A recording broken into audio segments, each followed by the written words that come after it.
Hello, ഇന്ന് ഞാൻ വന്നിട്ടുള്ളത് കിടിലൻ റെസിപ്പി ആയിട്ട് കേട്ടോ. വീഡിയോ ഫുള്ളായിട്ട് കാണും. വീഡിയോ ഇഷ്ടമായി ലൈക്ക് ചെയ്യുക, സബ്സ്ക്രൈബ് ചെയ്യാണ്ട് കാണണമെങ്കിൽ ഒന്ന് സബ്സ്ക്രൈബും കൂടി ചെയ്ത് സപ്പോർട്ട് ചെയ്യുക കേട്ടോ. നമ്മൾ ബീഫ് റോസ്റ്റൽ ഉണ്ടാക്കലില്ലേ, അതേപോലെ സോയാബീൻ വെച്ചിട്ട് ഒരു സോയാബീൻ മസാല കേട്ടോ ഉണ്ടാക്കുന്നത്. ബീഫിൻ്റെ അതേ ടേസ്റ്റ്. എന്തായാലും ഒന്ന് ട്രൈ ചെയ്ത് നോക്കാം. ഇതെങ്ങനെ ഉണ്ടാക്കാൻ നോക്കിയാലോ.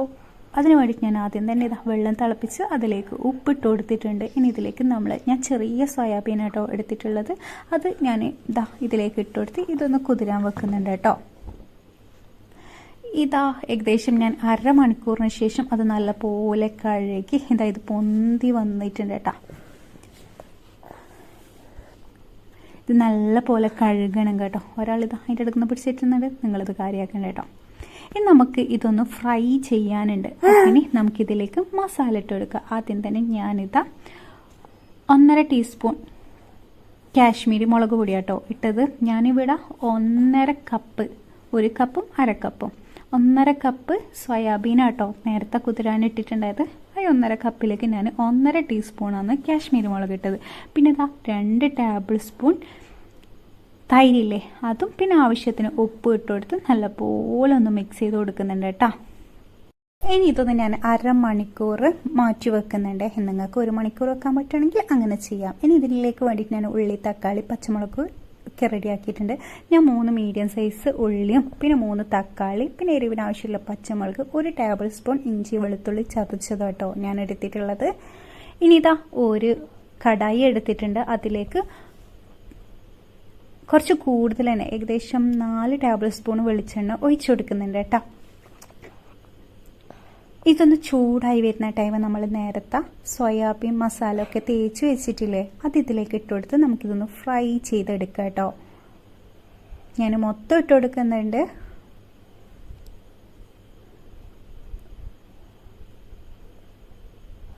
ആ കറക്റ്റ് ടൈമിന് ഇവിടെ കറണ്ട് പോയി കേട്ടോ. നിങ്ങളിത് കാര്യമൊക്കെ ഉണ്ടാ, ഇപ്പം തന്നെ കറണ്ട് വരും.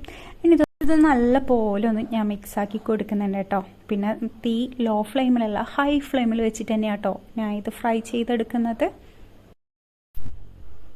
അങ്ങനെ അത്യാവശ്യം ഇത് മുരിഞ്ഞ് വന്നിട്ടുണ്ട്. കൂടുതലായിട്ട് ഉണക്കിയെടുക്കേണ്ട ആവശ്യമില്ല. ഈ ഒരു ലെവലിൽ വരുമ്പോൾ തന്നെ നമുക്ക് തീ ഓഫാക്കാം കേട്ടോ. ഇതിങ്ങനെ തന്നെ കഴിക്കാൻ നല്ല ടേസ്റ്റ് കേട്ടോ. പക്ഷെ നമുക്കിതൊരു മസാല രീതിയിലാകുമ്പോൾ അത് വേറെ തന്നെ നമുക്ക് അപ്പെല്ലാം കൂട്ടി തിന്നാലോ. ഇനി ഇതൊന്ന് മാറ്റി വെക്കുക. ഇനി ഈ കടായിലേക്ക് തന്നെ ഞാൻ 2 ടേബിൾ സ്പൂൺ വെളിച്ചെണ്ണ ഒഴിച്ചെടുക്കുന്നുണ്ട്. നിങ്ങൾക്ക് ഇഷ്ടമുള്ള ഓയിലിൽ ചെയ്തെടുക്കാം. പക്ഷെ ഞാൻ ഇവിടെ വെളിച്ചെണ്ണ കേട്ടോ ഇട്ടുകൊടുക്കുന്നല്ല ഒഴിച്ചു കൊടുക്കുന്നത്. ഇനി ഇതൊന്ന് ചൂടായി വരുന്ന ടൈം നമുക്കിതിലേക്ക് നേരത്തെ കട്ട് ചെയ്ത് വെച്ചിട്ടുള്ള ഉള്ളി ഇട്ട് കൊടുക്കാം. ഞാൻ നീളത്തിലാട്ടോ ഉള്ളി അരിഞ്ഞിട്ടുള്ള. ഇതിന് നീളത്തിൽ തന്നെ ഉള്ളി അരിയണം. പൊടിയായിട്ട് പറഞ്ഞാൽ നമ്മളിത് മസാല രീതിയിലാണല്ലോ സോയാബീൻ ഉണ്ടാക്കുന്നത്, അതുകൊണ്ട് നീളത്തിൽ തന്നെ അരിയാൻ ശ്രദ്ധിക്കുക. ഇതിലേക്ക് ആവശ്യത്തിന് ഉപ്പും കൂടി ഇട്ടുകൊടുത്ത് ഞാനിത് നല്ലപോലെ ഒന്ന് മിക്സ് ചെയ്ത് കൊടുക്കുന്നുണ്ട് കേട്ടോ. ഉപ്പ് ഫുള്ളായിട്ട് ഇതിലേക്ക് മിക്സ് ആയതിന് ശേഷം ഇനി ഇതൊന്ന് ലോ ഫ്ലെയിമിൽ വെച്ച് നമുക്കിതൊന്ന് വേവിച്ചെടുക്കാം കേട്ടോ. നല്ലപോലെ ഉള്ളി വേകണം. പിന്നെ കൂടുതൽ ഉടഞ്ഞു പോകാണ്ട് ശ്രദ്ധിക്കുക. ഈ ലെവലിൽ കിട്ടിയാൽ മതി കേട്ടോ.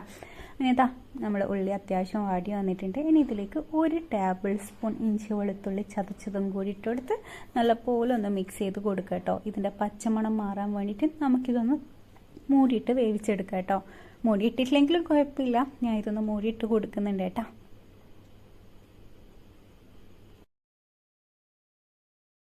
ഏകദേശം 1 മിനിറ്റ് തന്നെ ഞാൻ മൂടിയിട്ട് കൊടുത്തിട്ടില്ല കേട്ടോ. അങ്ങനെ ഇതിൻ്റെ പച്ചമണമൊക്കെ മാറിയിട്ടുണ്ട്. ഇനി ഇതിലേക്ക് നേരത്തെ അരിഞ്ഞു വെച്ചിട്ടുള്ള തക്കാളിയില്ലേ, 3 മീഡിയം സൈസ് തക്കാളി, അതും കൂടി ഞാൻ ഇട്ട് കൊടുക്കുന്നുണ്ട് കേട്ടോ.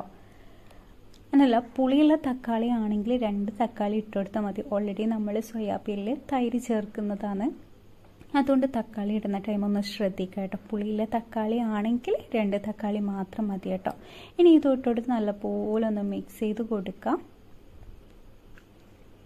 ഇനി ഇതൊന്ന് നമുക്ക് 2 മിനിറ്റ് മൂടിയിട്ട് വേവിച്ച് കൊടുക്കാം കേട്ടോ. നല്ല തക്കാളി നല്ലപോലെ ഒന്ന് വെന്ത് കിട്ടാൻ വേണ്ടിയിട്ടാട്ടോ. അങ്ങനെ ഒരു 2 മിനിറ്റിന് ശേഷം തക്കാളി നല്ലപോലെ വെന്ത് വന്നിട്ടുണ്ട്. ഇനി ഇത് നല്ലപോലെ ഒന്ന് മിക്സാക്കി കൊടുക്കുന്നുണ്ട് കേട്ടോ. അങ്ങനെയല്ല, ഇടയ്ക്കൊന്ന് നമ്മൾ ഇളക്കിയിട്ടൊന്നും ഇല്ലല്ലോ, ഇതൊന്ന് ഇളക്കുമ്പോൾ തന്നെ അത് ഫുള്ളായിട്ടൊന്ന് ഉടഞ്ഞ് വരും കേട്ടോ. ഇനി തക്കാളിയൊക്കെ നല്ലപോലെ ഒന്ന് ഉടഞ്ഞ് വന്നിട്ടുണ്ട്. ഇനി ഇതിലേക്ക് വേണ്ട നമുക്ക് പൊടികൾ ഇട്ടുകൊടുക്കാം. ഞാൻ ഇതിലേക്ക് 1 ടീസ്പൂൺ കാശ്മീരി മുളക് കേട്ടോ ഇട്ട് കൊടുത്തിട്ടുള്ളത്. 1/2 ടീസ്പൂൺ മഞ്ഞൾപ്പൊടിയും 1/2 ടീസ്പൂൺ ഗരം മസാലയും ഇട്ട് കൊടുക്കുന്നുണ്ട് കേട്ടോ. ഇനി ഇതിലേക്ക് തന്നെ സോയാബീൻ ഫ്രൈ ചെയ്തിട്ടില്ലേ അതും പിന്നെ പച്ചമുളക് കട്ട് ചെയ്തും ഇങ്ങനെ തന്നെ കേട്ടോ ഞാൻ ഇട്ട് കൊടുക്കുന്നത്. അതും ഇട്ട് കൊടുത്ത് നല്ലപോലെ ഒന്ന് മിക്സ് ചെയ്ത് കൊടുക്കുക കേട്ടോ. ഇതൊന്ന് നല്ലപോലെ ഒന്ന് മിക്സ് ആക്കിയതിന് ശേഷം ഇതിലേക്ക് ഞാൻ കാ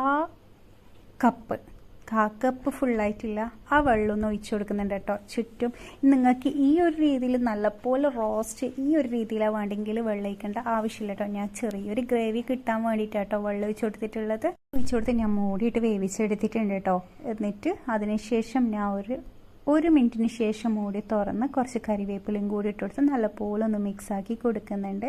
ഈ ഒരു ലെവലിൽ കേട്ടോ വേണ്ടത്. ഞാൻ ഈ ഒരു ലെവലിൽ തന്നെ തീ ഓഫാക്കുന്നുണ്ട്. പക്ഷേ ഇനി കുറച്ച് മല്ലിച്ചപ്പും കൂടി ഞാൻ ഇട്ട് കൊടുക്കുന്നുണ്ട് കേട്ടോ.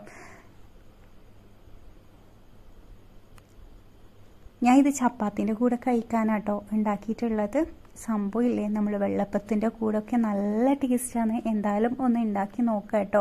ഇത് ആ മല്ലിച്ചപ്പും കൂടി ഇട്ടുകൊടുത്ത് ഞാനൊന്ന് നല്ലപോലെ ഒന്ന് മിക്സാക്കി കൊടുക്കുന്നുണ്ട് കേട്ടോ.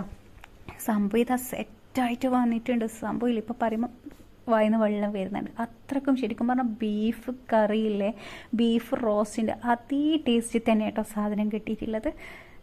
എന്തായാലും നിങ്ങളൊന്ന് ട്രൈ ചെയ്ത് നോക്കുക കേട്ടോ.